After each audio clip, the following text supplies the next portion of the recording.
Previously, I have spoken about the different meanings of the term Bodhisattva in Hinayana and in Mahayana Buddhism. In the older Hinayana or Theravada tradition, it refers to the Indian prince and spiritual seeker who later became to be known as Shakyamuni Buddha, Buddha of the Shakya clan.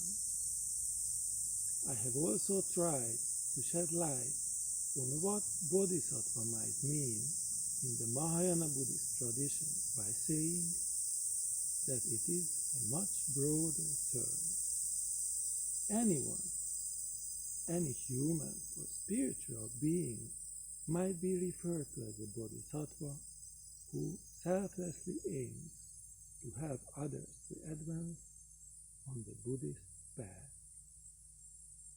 I would like to repeat here the 4 Bodhisattva vows that are at the heart of the tradition that was created 500 years after Shakyamuni Buddha entered Nirvana. Sentient beings are numberless. I vow to save them all. Delusions are endless. I vow to cut through them all. The teachings are infinite. I vow to learn them all.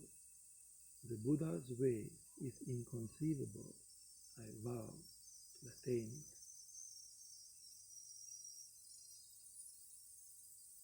Until here was the part where I briefly summarized what was talked about a few days ago. The movement which led to the establishment of the Mahayana teachings started 500 years after Buddha entered Nirvana. The background of this was that within 300 years following the Buddha's passing, certain elements were already added onto the original teachings, including the adoption of the so-called Abhidharma, which means study of the doctrine. At this point, the Buddhist order was divided into almost 20 different schools. The new Buddhist movement arose among the lay devotees, whose intention was to return to the starting point of Shakyamuni's enlightenment and at the same time to free Buddhism from its focus on ascetic practices and monasticism. Since something broader was sought, the name Great Vehicle or Mahayana came to be used.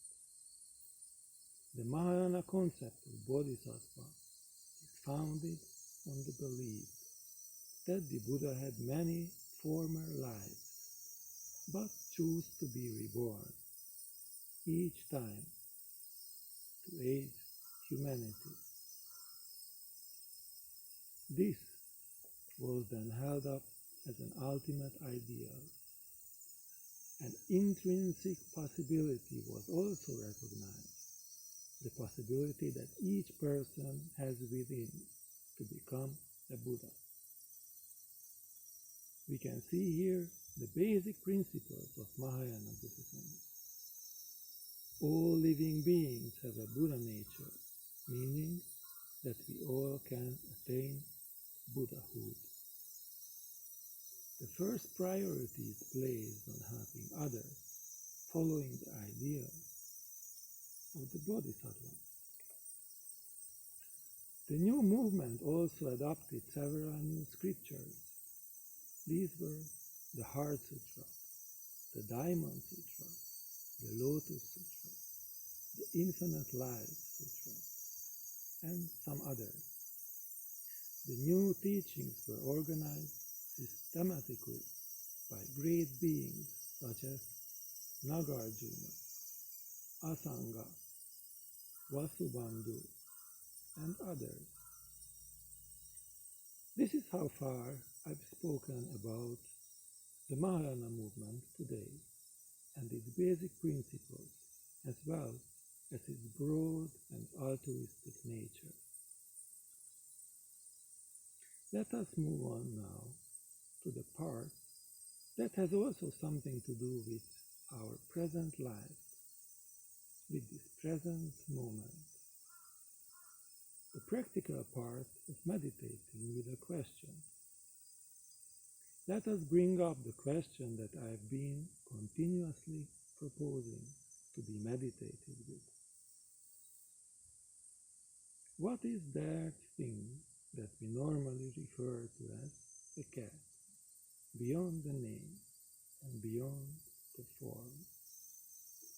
Let us spend at least a minute and try to find out where this question is actually pointing at.